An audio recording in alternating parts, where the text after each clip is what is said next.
He knew something was wrong the moment he took that hit. A sharp, sickening crack echoed through the arena, a sound only he could truly feel. His knee gave out, a sudden betrayal by his own body, but pure instinct and stubborn pride refused to let him fall. In the roaring chaos of the crowd, nobody noticed. The referee, his eyes focused on the flurry of fists, didn't see the subtle buckle. All anyone saw was a fighter still standing, still in the fight. But from that moment on, the fight changed. It was no longer against the man in front of him. It was a war against himself, against the searing, white-hot pain that shot up his leg with every movement. The bell rang for the next round and the one after that. Each round was a new level of torture. He couldn't pivot. The sharp, explosive movements that defined his style were gone, replaced by a clumsy, agonizing shuffle. Every step felt like walking on broken glass. His corner team, their faces etched with worry, saw it all. They saw the grimace he tried to hide, the slight limp he tried to disguise. Between rounds, they begged him, "Champ, that's enough. We have to stop it. You've got nothing to prove."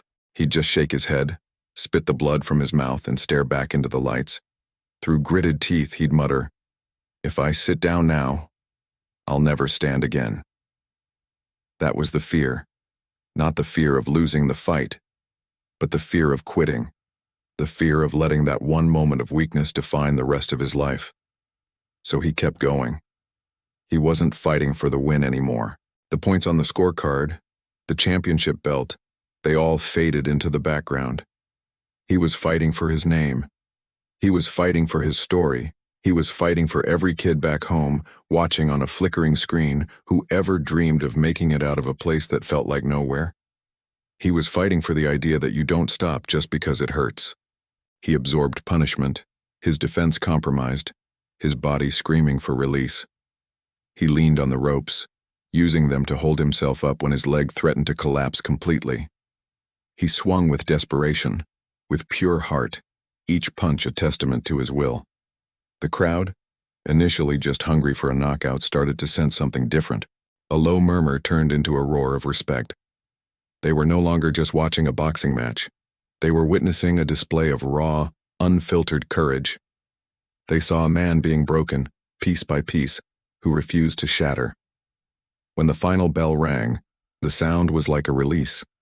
The energy that had kept him upright for so long vanished in an instant.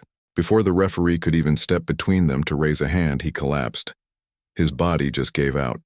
He hit the canvas, not from a punch, but from the sheer exhaustion of his own will.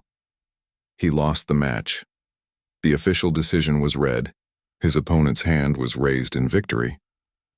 But in that moment, something incredible happened. As he lay on the ground, everyone in that arena, from the cheap seats to the ringside VIPs, rose to their feet.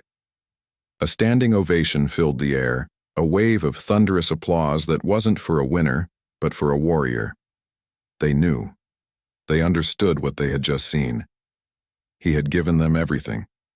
Not just his skill, not just his strength, but a piece of his soul. The medics rushed in.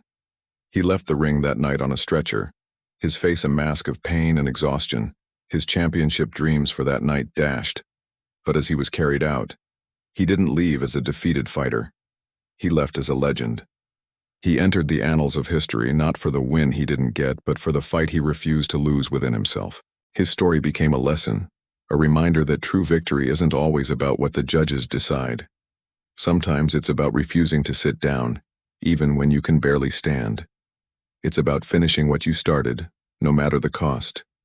And that kind of legacy, that kind of courage, lasts longer than any championship belt. Thanks for watching. If stories like this inspire you, make sure to subscribe for more.